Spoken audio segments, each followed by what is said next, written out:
Good evening, Sir Chris. Sir Black Phantom. Na tapos na nato clearing katong first layer nga big boulder na naka-flat. Pa na. Then mo na to na encounter na na-clear na ko nato tong dry stone na ikatulod dire nga dako.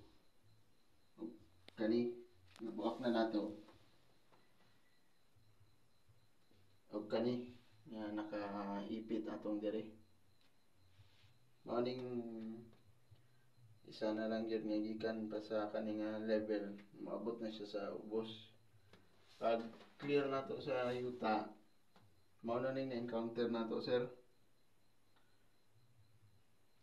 Another pile of stones, nga barrier kay atong detection diri man. Then nakita nato sa passage ang katong heart shape nga bato nga kani. Ang tanaw nato na letter D. Klaro lang. Nga na letter D. Naka-heart siya. Tanaw nato ato diri. Pero na itabas. Kaniya tabas mo. Then klaro yan. Kaniya tabas.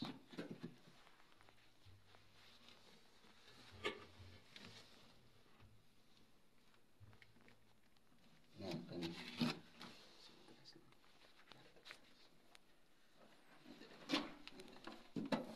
So, tanaw na to sa naasa yung mga passage. Kani-gani, letter D gyapon. Letter D gyapon siya. Then, na i-passage nga murag nagway. Panto diri, pikas nagway pod. Kung tanaw, kung maklaro ba. Ikan diri, paana balos.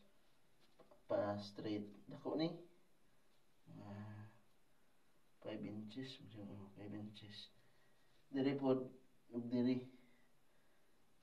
So iyang passage nag-abot ang ika kana Y sa flashlight na ko di ba pag abot diri nag-Y na pod na space ang mga bato ng naka-file nga stones duha ka letter Y. Paambot ko makonsider ba ni nga su kang gikan diri padto dira nga balos.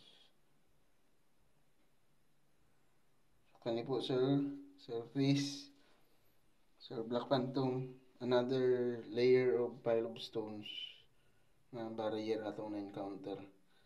Wala pa gyud nato naabot ang kaninga stone kung asa gyud ni kutob ang iyang ilalom. So para mao ning isa sa pinakadako yun nga bato. Kung ginalingkuran ni portion sa iya ang detection.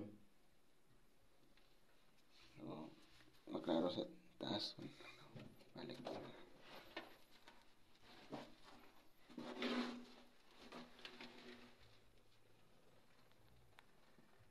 Taas na daw rin maklaro sa latanan. Kana sir mao ni ang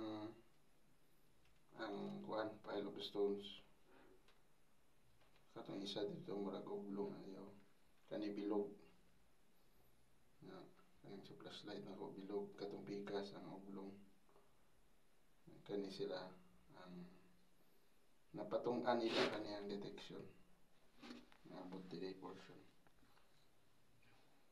That's all thing. Sir Chris, Sir Black Phantom, maraming salamat po. Bansay from Team Jaguar.